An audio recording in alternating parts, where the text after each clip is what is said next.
ఎవరు నీ ఇంటికి వచ్చినా, మీ పార్టీ సీనియర్ లీడర్లు వచ్చినా జూనియర్ లీడర్లు వచ్చినా కూడా ఏడుస్తుంటావు, నా ఇంట్లోకి వైఎస్ఆర్సీపీ నాయకులు వచ్చినారని. ఏంటికి వచ్చినారని దానికి మటుకు చెప్పు. ఇక్కడుండే మిత్రులు కూడా, మీడియా మిత్రులు అడగరు, పోలీసు అధికారులు అడగరు, ఇంకోరు అడగరు.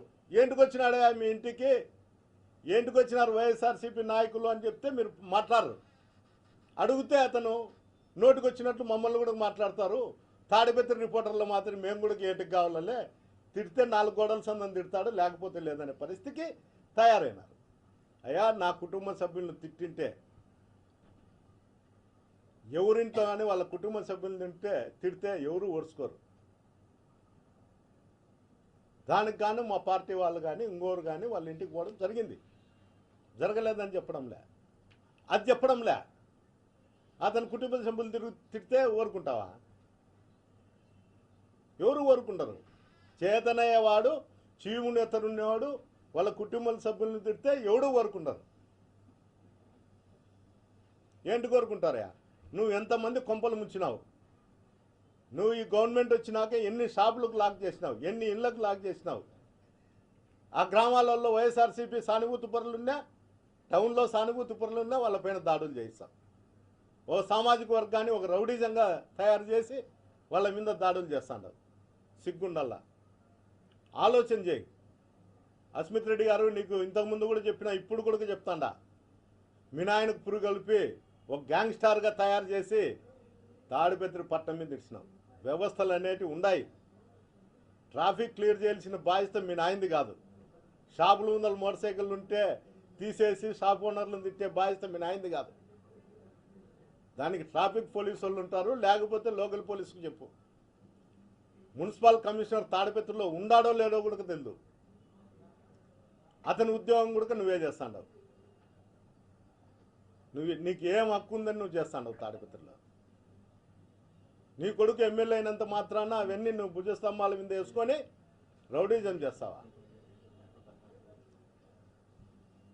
ఏ విధంగా నువ్వు చేయగలుగుతాండవో ఒకసారి చెప్పు. ఏమన్నంటే 24 మంది నా టార్గెట్, ఈ 24 మందిని నేను అంతం చేస్తా అంటావు. ఈ 24 మంది కూడా ఎస్పీ గారికి అర్జీ చేయడం జరిగింది. అందరూ కూడా పేపర్ రోల్ ముఖంగా చెప్పడం జరుగుతుంది. ప్రతి మీడియాలో కూడా ఈ 24 మంది కథ చూస్తాం. అందులో 3 మీద దాడులు కూడా చేసినారు. పోలీస్ అధికారులు ఆ 24 మందికి రక్షణ కల్పిల్లా, లేకపోతే ప్రభాకర్ రెడ్డి మీద సుమోటోగా కేసు అన్న కట్టాలా? 2 కట్టరు. ఎవరన్నా మాట్లాడితే వాళ్ళ మీద దాడి చేస్తారు, కేసు పెట్టనికపోతే మళ్ళీ కౌంటర్ కేసు పెడతామని పోలీస్ అధికారులు భయపడిస్తారు. కౌంటర్ కేసు అంటే మేమే తన్నలు తిని మా మీద 307 వాళ్ళకి చూసే బెయిలబుల్. ఈ పరిస్థితి మాకేంటి కానీ స్టేషన్ల వైపు చూసేది కూడా మర్చిపోయినారు. ఏంటంటే ఎవరు మగంలో చూసినా కూడా పోలీస్ అధికారుల మగంలో చూస్తే జేసీనే కానొస్తారు. అది తండ్రైనా కావచ్చు, కొడుకైనా కావచ్చు. ఈ విధంగా ఆలోచన ఉంటే, ఈ విధంగా అధికారులలో ఉంటే సామాన్య ప్రజలు ఏ విధంగా ఉంటారో ఒకసారి ఆలోచన చేయండి. ఇదేమన్నా ఎవరు జాగీరు కాదు. తాడిపత్రి ఏమన్నా ఈ రాష్ట్రంలోనే ఉంది? ఈ రాష్ట్రంలో లేదా చెప్పండి. ఈ రాష్ట్రంలో లేకపోతే ఏదో ఒక దీవి అయితే ఆయన చెప్పినట్లు జరుగుతుంది. ఆయన సొంత దీవి ఏం కాదు ఇది. ఈ రాష్ట్రంలో ప్రతిపక్షం ఉంటుంది, మిత్రపక్షాలు ఉంటాయి. ఈ రాష్ట్రానికి సీఎం ఉన్నాడు. నీకు పార్టీ అంటే భయంలే, పక్కన వాళ్ళంటే భయంలే, ఎవరన్నా నీకు భయంలే. ఏంటికంటే 76 సంవత్సరాలు 75 సంవత్సరాలు ఉన్నాయి. నేను బతుకుతే 4 సంవత్సరాలు 5 సంవత్సరాలు పెడతా. నేనున్నప్పుడు ఫలానా వ్యక్తి ఈ ఊర్లో రౌడీజం చేస్తా అంటే తిరిగి మాట్లాడే వాళ్ళు లేరు. పోలీసు వ్యవస్థ కూడా ఆయనకు సలాం చేస్తుంది. అందరూ అధికారులు కూడా ఈ విధంగా ఉన్నారని నిత్యం కూడా అక్కడ మున్సిపల్ కమిషనర్ అయితే అతను ఉద్యోగం చేసేదే మానుకున్నాడు. ఏదన్నా చెప్తే నీ మీద ఆయనకుండే అలవాట్లకు నీ మీద వీడియోలు ఉన్నాయి, లేకపోతే నీ పేపర్లన్నీ మా దగ్గర ఉన్నాయని చెప్తారు. అయ్యా కమిషనర్ గారు, నీకుండే అలవాట్లు ఉండే కానీ అవి ఇప్పటికైనా మానుకొని గట్టిగా ప్రయత్నం చేయి. నీ ఉద్యోగం పోతుంది నువ్వు అనుకుంటా అన్నావేమో. ఎల్లవేళ ఇదే ప్రభుత్వాలు ఇదే రాజకీయ నాయకులు ఉండరు. పార్టీలు రాజకీయాలు అన్నీ మారుతూనే ఉంటాయి.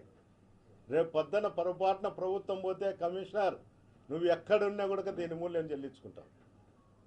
ఎంత నువ్వు బిల్లులు చేస్తున్నావంటే ఏమంటే అవి పడితే బిల్లులు చేసేది. విపరీతమైన స్కామ్లు. నువ్వు చేయకపోతే నీ వీడియోలు మా దగ్గర ఉన్నాయని బెదిరిస్తారు. వాళ్ళ దగ్గరే కాదు నా దగ్గర కూడా ఉన్నాయి. వాళ్ళు ఇచ్చిండేటివే వాళ్ళ వర్గంలో సంబంధించిన వాళ్ళు ఇచ్చిన వాళ్ళవే నా దగ్గర కూడా ఉన్నాయి. నాకు కొంత సభ్యత ఉంది కాబట్టి అవి నీకు పంపించే టైం వచ్చినట్టు ఖచ్చితంగా నీ సెల్లుకే నేను పంపిస్తాను.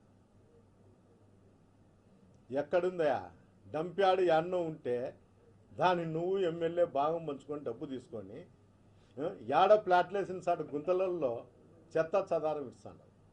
తాడిపత్రికి డంప్యార్డ్ అనేది ఉందా? ఉంటే అది ఎక్కడుంది? మున్సిపాలిటీ వ్యవస్థను నాశనం చేస్తున్నారు. ఏం సంబంధం జేసీ ప్రభాకర్ రెడ్డికి మున్సిపాలిటీ పైన? అక్కడ అధికారులు లేరా? అతను ఎవరికి చెప్తే వాళ్ళకి నోటీసులు ఇచ్చేది. అంటే వైఎస్ఆర్సీపీ సానుభూతి పరులకు తప్ప నోటీసులు ఎవరు ఎంక్రోచ్మెంట్ జరగలేదా? ఎవరు ఎక్కడ ఏం చేయలేదా? వాళ్ళేనా? స్టేషన్లకు పోతారు సివిల్ పంచాయతీలు, పద్దన్ లేచే స్టేషన్లలో సివిల్ పంచాయతీలు. ఇండ్ల సైతం కూడా వాళ్ళు సంసారం చేసి ఇండ్లు కూడా సచివాలయం సిబ్బందిని రమ్మనడం, ఒక అగ్రిమెంట్ తయారు చేస్తే వాళ్ళు కూడా సంతకాలు పెట్టి స్టేషన్లలో పనిచేసేసి మీరు ఫలానా రోజు ఇల్లు ఖాళీ చేయి అని చెప్పి చెప్పడం జరుగుతుంది. ఈ బంగాక్ బ్యాచ్ అంతా గంజాయి బ్యాచ్ అంతా దాడులు చేస్తా అంటే కేసులు కూడా పెట్టే పరిస్థితి లేదు. ఈ మధ్యకాలంలో పెళ్లి జరిగింది. వాళ్ళ అలంచరణ కొడుకుదే. బంధువులు వైఎస్ఆర్సీపీ సానుభూతి పరులు కొంతమంది ఉన్నారు. వాళ్ళు ఉంటే మీరు పెళ్లికి ఎందుకు వచ్చినారు అని చెప్పి అడగడం జరిగింది. మా పెళ్లికి మేము రామా, మా అన్న కొడుకుదే పెళ్లి అని చెప్తే కూడా చేయి చేసుకోవడం జరిగింది. వాళ్ళు తిరగబడడం జరిగింది. ఆ అవమానం భరించలేక బయటికి పోయి ఈ గంజాయి బ్యాచ్ను అంతా కూడా 78 మందిని పిలుచుకొని వచ్చి పెళ్లి మీద దాడి చేసి వాళ్ళ మెడల్లో ఉండేటువంటి దండలు గుంజుకొని రమ్మని చెప్పడం కూడా జరిగింది. అదృష్టం శాతంతో అక్కడ బీసీ జనార్దన్ రెడ్డి మంత్రి గారు ఉన్నారు. మంత్రి గారు ఉండే దానివల్ల అక్కడ ఉండే పోలీసు కూడా అంతో ఇంతో అలర్ట్ అయ్యి రేపు పొద్దున ఈ మంత్రి పైన పోయి కంప్లైంట్ చేస్తే మా ఉద్యోగాలు పోతాయని భయపడి అక్కడ ఉద్యోగం చేసే పరిస్థితికి వచ్చినారు. మంత్రి నేను ఇదంతా డిస్పోజ్ అయ్యేంత వరకు వీళ్ళందరినీ ఇళ్ళ పంపించేంత వరకు నేను ఇక్కడ నుండి పోను అని చెప్పడం కూడా జరిగింది. ఈ విధంగా పెళ్ళిళ్ళకు పోతే వైఎస్ఆర్సీపీ నాయకులు కానొస్తే వాళ్ళ మీద తిట్టడము, దాడి చేయడానికి ప్రయత్నం చేయడము, వాళ్ళ దగ్గర ఉండే బ్యాచ్లో ఉండే వాళ్ళందరి మెడలలో దండలు గుంచుకునే దానికి కూడా ప్రయత్నం చేయడం. లాస్ట్కు నువ్వు ఎంత దిగజారుతాండవో నువ్వు ఒకసారి ఆలోచన చేయి. తండ్రి కొడుకులు ఒకసారి ఆలోచన చేయండి. కొడుకు ఏమనుకుంటా అంటే మా నాయన దోచుకునేదంతా నాకే కదా అనుకుంటున్నాడు. అయ్యా మీ నాయన దోచుకునే ఎవరు దోచుకునే కూడా అది ఫలితం అందరికీ వస్తుంది. ఈ మధ్యకాలంలో కొత్త విద్య నేర్చుకున్నాడు జేసీ ప్రభాకర్ రెడ్డి. మా నాయన ఎమ్మెల్సీ, ఎంపీ, ఎమ్మెల్యే అని. అయ్యా ఇంకా తండ్రి పేర్లు చెప్పుకొని బతికే పరిస్థితిలో నువ్వు ఉన్నావంటే వాళ్ళు మంచోళ్ళో చెడ్డోళ్ళో నాకు తెలియదు. ఏమంటే వాళ్ళ గురించి ఎవరైనా చెప్తే తప్ప నీ మాదిరి డకాయిట్లు మాత్రం కాదు. మీ తండ్రి నీ మాదిరి డకాయిటం అయితే కాదు. ఆలోచనలు అవి కూడా పరిగణలోకి తీసుకోలేకుండా నీ ఇష్టానుసారం కుటుంబం పేరు, బంధువుల పేర్లు నాకు ఇంత బలం ఉంది అనే దానికోసం అల్లులను, మాంగారుని, బామార్దులను వీళ్ళంతా నా ఎమ్మెల్యేలని చూపించుకొని ఇప్పుడుండే జనరేషన్కు అబ్బా జేసీ వాళ్ళకి ఇంత బంధుత్వం ఉంది, మనం తిరగబడితే ఏమవుతుందో అనే ఒక అపోహ కలిగించే దానికోసం మా బంధువులు వైఎస్ఆర్సీపీలో కూడా ఉంటారంటారు. అయ్యా యువని బంధువులు ఎక్కడ ఉన్నా కూడా వైఎస్ఆర్సీపీ ప్రభుత్వం వస్తే చట్టరీత్యా దానిపైన చర్యలు ఖచ్చితంగా ఉంటాయి. ఈరోజు నువ్వు 1% చేస్తే ఆ రోజు 2% చేసే పరిస్థితి వచ్చింది. ఇది ఎవరు ఊరుకుండే వాళ్ళు కాదు. మా నాయకుడు మాకు గతంలో ఇది నేర్పలే, ఇప్పుడు కూడా నేర్పుతాడనేది మాకు లేదు. అరికడతాడనేదే ఉంది. కానీ ఎవరు వినే పరిస్థితిలో కూడా లేదు. ప్రజలతో పాటు కార్యకర్తలు నాయకులు కూడా విసిగెందిపోయినారు. ఎప్పుడెప్పుడు ఎలక్షన్లు వస్తాయని ఎదురు చూస్తున్నారు. ఎలక్షన్లు వస్తే మా ప్రభుత్వం వస్తుంది, మేము ఉంటాము అని ఇంత దౌర్జన్యాలు జరుగుతానే జిల్లా అధికారులు కూడా చూచున్నట్లు వివరిస్తున్నారు. నేను పోలీసు వ్యవస్థ ఇట్లుందనుకుంటే ఈ మధ్యకాలంలో జిల్లాకు సంబంధించినటువంటి కలెక్టర్ గారు కూడా అట్లే తయారైనాడు. ఇతను ఏ పిటిషన్ పంపిస్తే దానిపైన చర్యలకు అధికారులకు రాసి పంపించడం జరుగుతుంది. కనీసం ఎంక్వైరీ చేస్తామనే ఆలోచన కూడా లేకుండా. నేను నిజంగా చెప్తున్నా, మార్పింగ్ చేసినారు. ఇదో మీకు అందరికీ చూపిస్తాడా ఈ లిక్కర్ విషయంలో.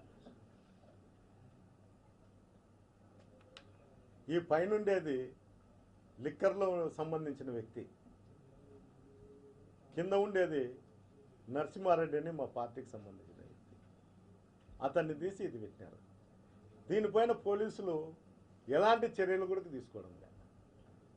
అంటే ఒక మాజీ ఎమ్మెల్యే మీద ఎన్ని అబండాలు వేస్తానా ఏమున్నా మేము పడిపోవాలనేదే వాళ్ళ ఆలోచన. ఎందుకుంటారయా? మన బంధుత్వం, మన వాళ్ళు, మన కుటుంబం పెద్దదని చెప్పుకుంటే రాదు. అది మన మనస్తత్వం కూడా ఉండాల. సమాజం ఎట్లుంది ఆ సమాజం ప్రకారం నడుచుకోవాలనే ఆలోచన కూడా నీలో ఉండాల. ఎంతసేపు ఉన్నా నేను బెదిరిస్తే భయపడతా అంటే నా కొడుకు రోడ్డు క్లియర్ చేస్తానేమో అనుకుంటున్నాడు. అయ్యా, నీ కొడుకు రోడ్డు క్లియర్ చేయవు కానీ గుంతల రోడ్డే ఉంటుంది. ఈ మధ్యకాలంలో 95 కేసులు ఉన్నాయి నా మీద అని ప్రతి ఒక్కరికి చెప్తా అంటాడు. వచ్చిన వాళ్ళకు, వాళ్ళ పార్టీ వాళ్ళు ఎవరి ఇంటికి పోతే వాళ్ళతో ఏడ్చడము, గొగ్గోలు పెట్టడము, వాళ్ళకి చెప్పడం నా మీద 95 కేసులు ఉన్నాయని. వాళ్ళ ముఖ్యమంత్రికి కూడా పోయి చెప్తాను నా మీద 90 కేసులు ఉన్నాయి. పాపం ఏందో పార్టీ కోసం ఏమన్నా కష్టపడినాడేమో అని అతను అనుకుంటాడు. ఇతని కేసులన్నీ బొగ్గుల బస్సులు, ఆ బస్సులు అంటాయి. వాళ్ళ ఆయన చేసినాడో లేదో నాకు తెలియదు కానీ ఇతను నిత్యము స్కాములతోనే బతికినాడు. ఆ 95 కేసులు ఏంటివని ఏ అధికారులు అడగరు, మమ్మల్ని అడుగుతారు. సార్ ఇట్లా ఫలానా కంప్లైంట్ అంటే మీ గవర్నమెంట్లో మీరు కేసులు పెట్టినారని. ఏ కేసులు పెట్టినారని వాళ్ళు అడగరు. వాళ్ళకి తెలిసినా నటిస్తా అంటారు తెలియనట్లు. 95 కేసులు ఉన్నాయి అంటే నువ్వు ఎంత స్కామ్ చేసిండల్లా, ఎన్ని వెహికల్ దొంగతనం చేసిండల్లా, అవన్నీ రోడ్లో యాక్సిడెంట్ అయితే ఎవరు దానికి జవాబుదారి? ఇన్సూరెన్సులు ఫేక్ చేస్తావు, ఎన్ఓసీలు ఫేక్ చేస్తావు, యాన్నో నాగాల్యాండ్ నుండి బస్సులు తీసుకొచ్చి రోడ్ల మీద తిప్పుతావు, లారీలు రోడ్ల మీద తిప్పుతావు, అమ్ముకుంటావు, చేస్తావు, లావు పన్నావు. అవి దొరికినావు కాబట్టి నువ్వు దొంగ పోయినావు. నువ్వు దొంగ పోయినావు అని నన్ను దొంగగా చూపి నన్ను ప్రయత్నం చేస్తే లాభం లేదు. నేను ఎప్పుడూ ఒక రైతు బిడ్డను. నాకు తెలుసు ఎట్లా బతకల్లా, ఎట్లా ఉండాలా, ప్రజలతో ఏ విధంగా